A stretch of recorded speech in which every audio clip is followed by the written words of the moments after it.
Alors, les informaticiens africains sont-ils les nouvelles coqueluches des recruteurs? Il faut dire qu'ils attirent de plus en plus à l'image de Microsoft, eh bien, qui n'a pas hésité à investir près de 100 milliards de dollars dans un premier centre de développement sur le continent africain. La firme américaine ambitionne de créer un vivier de 500 000 développeurs à l'horizon 2023. Et puis Google aussi s'intéresse à l'Afrique. Il a ouvert cette année un centre d'intelligence artificielle au Ghana, à Accra. Un intérêt qui peut s'expliquer par la croissante contribution des développeurs africains. Par exemple, le dépôt de code en open source sur la plateforme GitHub a augmenté de près de 40% par rapport à l'année dernière. Et les pôles technologiques qui supportent les entrepreneurs digitales ont connu une croissance similaire. En 2018, ils étaient au nombre de 618 contre 442 en 2017. Evelyne Gomis est avec nous, elle nous a rejoint, elle est la fondatrice de Happy Coder Academy, une start-up qui enseigne le coding aux jeunes âgés de 4 à 15 ans. Bonsoir. Bonsoir Frédéric. Alors vous travaillez avec les jeunes, alors qu'est-ce qui vous a poussé à montrer cette start-up? Alors rapidement, Happy Coders Academy est une start-up donc lancée en Afrique, notamment au Maroc, au Sénégal et récemment en Côte d'Ivoire. Donc sous l'impulsion de 3 associés, je ne suis pas seule dans cette aventure. Donc nous, en tant que parents, on s'est vite rendu compte que la génération Z doit comprendre les machines pour apprendre à interagir avec le monde qui l'entoure et ne plus le subir. Et donc nous voulons sensibiliser cette jeune génération, comme je le dis, aux enjeux du numérique, mais aussi les préparer au métier de demain.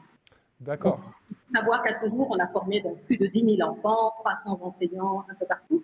Et tout ceci grâce à une pédagogie active, axée sur l'investigation, voilà, le questionnement, la recherche. D'accord. Alors on voit les grands groupes qui s'intéressent à l'Afrique, mais quelles sont les barrières, notamment au niveau de la formation, auxquelles les jeunes développeurs ont à faire face?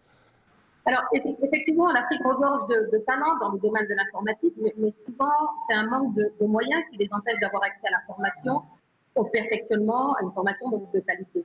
Donc, pour moi, en tout cas, personnellement, il faut repenser l'éducation dans sa globalité, promouvoir, on va dire, une éducation basée sur des vraies compétences dont le marché du travail a besoin aujourd'hui.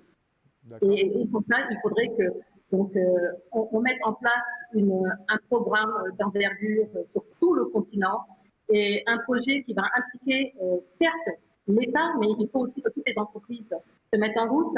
Il faudrait aussi que les écoles de formation se réveillent, que les parents comprennent l'enjeu et ensemble, c'est comme ça que nous arriverons à former cette génération.